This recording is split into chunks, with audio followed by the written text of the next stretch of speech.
ज़बानें काट के रख दी नफरत की ज़ंजीरों ने, अब कानों में अल्फाज के रस कौन घोलेगा। हमारे अहद के बच्चों को अंग्रेज़ी से मोहब्बत है और हमें इस बात का दुख है कि मुस्तकबिल में उर्दू कौन बोलेगा। मेरा नाम ज़ुहैब आज़म है।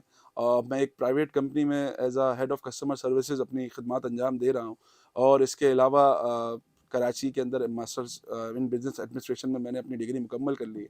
अपनी जो है वो प्रोफ़ेशनल लाइफ़ के साथ-साथ यंग डेमोक्रेट्स ऑफ़ पाकिस्तान एक ऑर्गेनाइज़ेशन है जिसका सदर भी हूँ और इसके साथ हम ये काविशें अपनी कर रहे हैं कि अपने नौजवानों को किसी एक जगह पे अपनी शनाख्त के लिए जमा कर सकें। महाजिर कल्चर डे का आगाज़ जो है वो 2020 से पहले तो उससे पहले भी मनाया जाता था, मुख्तलिफ़ गलियों मोहल्लों में नौजवानों के ग्रुप्स बनाते थे।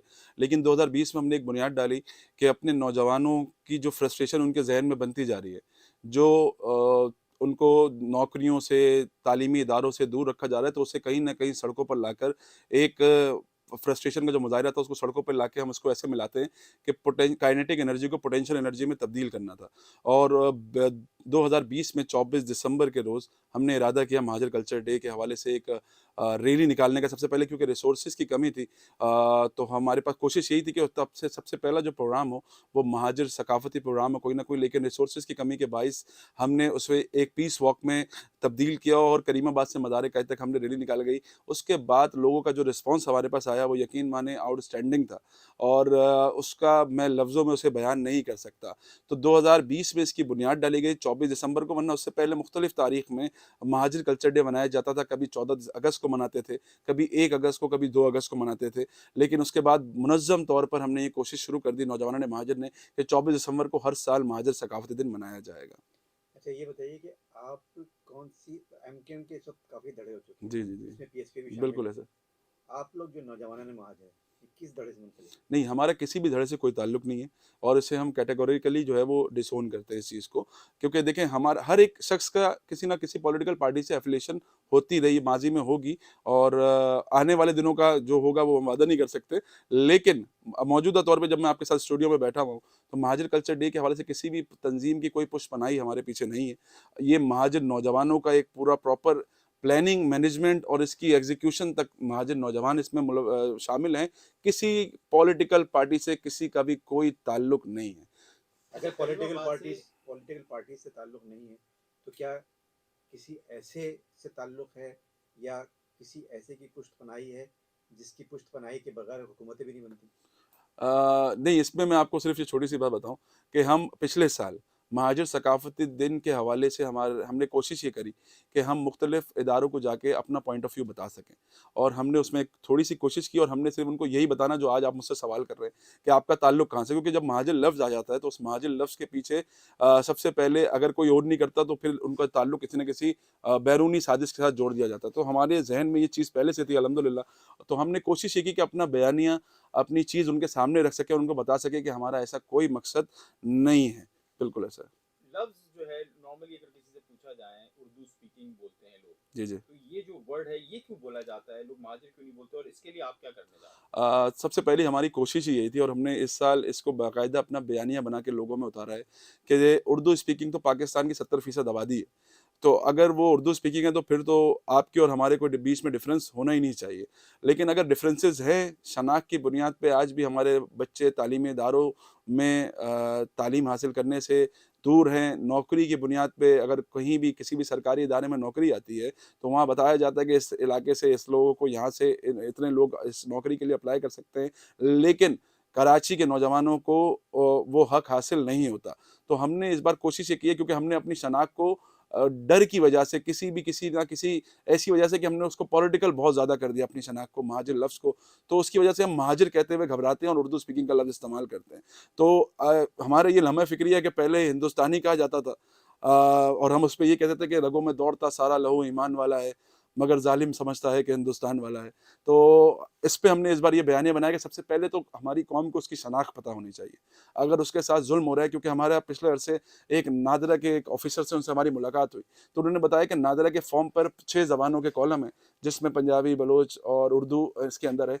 लेकिन कराची के अंदर मुख्तलिफ़ कौमियतें और भी आबाद हैं, जिनकी मुख्तलिफ ज़बान है, जैसे कि आप राजस्थानी या मेमनी और मुख्तलिफ, लेकिन वो अपने आप को उर्दू स्पीकिंग नहीं ओन करते। तो हमने इसी वजह से उनको समझाया, जिसके बाद उन्होंने हमें बताया कि कराची की आबादी का कोई 45% ऐसा है जो वगैरह के खाने पे टिक करता है। तो हमने उसके बाद कोशिश ये की कि जब पूरे पाकिस्तान में मुख्तलिफ शनाख्त की बुनियाद पे लोगों को जाना जाता है, तो व्हाई नॉट वी, हमारी भी एक शनाख्त प्रॉपर तरीके से, चाहे उसके साथ माजी में कोई भी पॉलिटिकल एफिलिएशन जुड़ी हो। तो मकसद इसका ये कि भाई एक शनाख्त हो सकती है। हम तो इस नारे के साथ आए कि जो अक़वाम है वो सियासत से बाला होती हैं। ये नहीं होता कि सियासत अक़वाम से बाला हो जाए। अमेरिका है, बरतानिया है, वो तमाम, अगर अमेरिका की सालमियत पे कोई हमला करता है तो वो डेमोक्रेट्स या जो उनके दूसरे धड़े, उन पे वो हमला तस्लीम नहीं किया जाता, वो अमेरिका पे जो है वो तस्लीम किया जाता है। तो हमारी भी एक कोशिश है कि हमारी कौम की जो शनाख्त है उसे महाजिर हम ओन करें, हम उर्दू स्पीकिंग से निकलें, क्योंकि किसी भी कौमियत की शनाख्त के अंदर अंग्रेज़ी का लफ्ज़ इस्तेमाल करना भी उस कौमियत के साथ जो है वो एक दीवार से लगाने की साजिश है, और हमारे लोगों को इससे निकलना पड़ेगा, खुद को महाजिर तस्लीम करना पड़ेगा। मुस्तक़बिल में आपके क्या वो हैं, मतलब प्लान्स क्या हैं महाजिरों के लिए? हाँ, हमारी कोशिश ये, सबसे पहले तो हम चाह रहे हैं कि नौजवान मुनज़्ज़म हों, और अल्हम्दुलिल्लाह उसमें हम कहीं हद तक कामयाब हो चुके हैं। इसके बाद हम तालीमी सेक्टर पे और उर्दू अदब के हवाले से कुछ काम करना चाह रहे हैं, और इस सिलसिले में आप इंशाअल्लाह ताला आने वाले कुछ दिनों में हमारी काविशें देखेंगे, जिसके अंदर हम CSS के हवाले से लोगों को तैयार कर रहे हैं। जिन बच्चों के पास कुतुब ख़रीदने के पैसे ना हों, उनके लिए हम कोई कुतुब मेले का आगाज़ कर रहे हैं, और इसके साथ-साथ जो हमने कोशिश ये कर रहे हैं कि हर महीने कोई ना कोई एक ऐसी अदबी महफ़िल लगाई जाए, जिसमें हम उर्दू को परवान चढ़ा सकें। क्योंकि हमारा ये लम्हा फ़िक्रिया है कि आज कराची के अंदर कोई मुशायरा होता है, तो हम पाकिस्तान से मुख्तलिफ़ शहरों से आने वाले शोरा को मज़ीद उस इज़्ज़त और तकरीम के साथ बुलाते भी हैं, और उन्हें बहुत सारे एज़ाज़ात से भी नवाज़ते हैं। लेकिन कराची के नौजवान शायर जो आज इतना बेहतर लिख रहे हैं और कराची का दर्द बयान कर रहे हैं, उन्हें सुनने वाला कोई नहीं है। तो हमारी कोशिश ये है कि उनका दर्द लोग सुनें, और इस बात को तस्लीम कर सकें कि कराची के नौजवान के पास भी पोटेंशियल है, उसे भी अगर मौके मिलेंगे तो वो पाकिस्तान में या दुनिया भर में कहीं भी जाके नाम कमा सकता है। हम तो इसको ऐसे जोड़ते हैं कि हमारी कौम के MM आलम थे, जिन्होंने 5 सेकंड में हिंदुस्तान के तराने तैयारे गिराए। हमारी कौम के अब्दुल कदीर खान थे, जिन्होंने पाकिस्तान को एटमी ताकत बनाया। हमारी कौम के मोइन अख्तर थे, जिन्होंने मज़ाक को इस तरह से बना दिया कि आज भी उन्हें दुनिया भर में याद किया जाता है। हमारी ही कौम से उमर शरीफ थे, जिनको आज भी कॉमेडी का किंग कहा जाता है। ऐसे ही हर हर जगह पे आप, चाहे वो कव्वाल से लेके अमजद साबरी को देखें, चाहे मौसीकार से लेके आप मुख्तलिफ लोगों को देखें, तो वो कराची और महाजिर कौम की पहचान बने। तो उन चीज़ों को अडॉप्ट करना पड़ेगा और लोगों को बताना पड़ेगा, क्योंकि आज हमारा लम्हा में जो हम बार बार बात कर रहे हैं कि हमारी कौम अपनी शनाख्त को छुपाने में लगी हुई है, और जब किसी कौम पर ये वक्त आ जाए तो ये समझे एंड होता है किसी भी चीज़, वो किसी भी कौम का।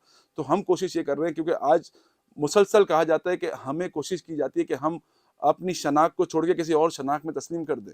जैसे दुनिया भर में अगर कहते हैं ना, मज़हब तस्लीम करने को एक कहा जाता है कि प्रेशर पे आप मज़हब तस्लीम नहीं करा सकते, तो ऐसे ही शनाख्त के ऊपर भी है कि प्रेशर पे कोई भी शख्स की ये मुकम्मल आज़ादी है, और पाकिस्तान का आइन भी कहता है कि उसे अपने इस्तीफ़ा करने की आज़ादी है, उसे अपनी मज़हबी रवादारी, जो भी मज़हबी रस्मात है, उसे करने की आज़ादी है, और अपनी शनाख्त को बहाल रखने के लिए वो अपने सकाफ़ती जो भी चीज़ें करना चाहे उसकी उसको आज़ादी है।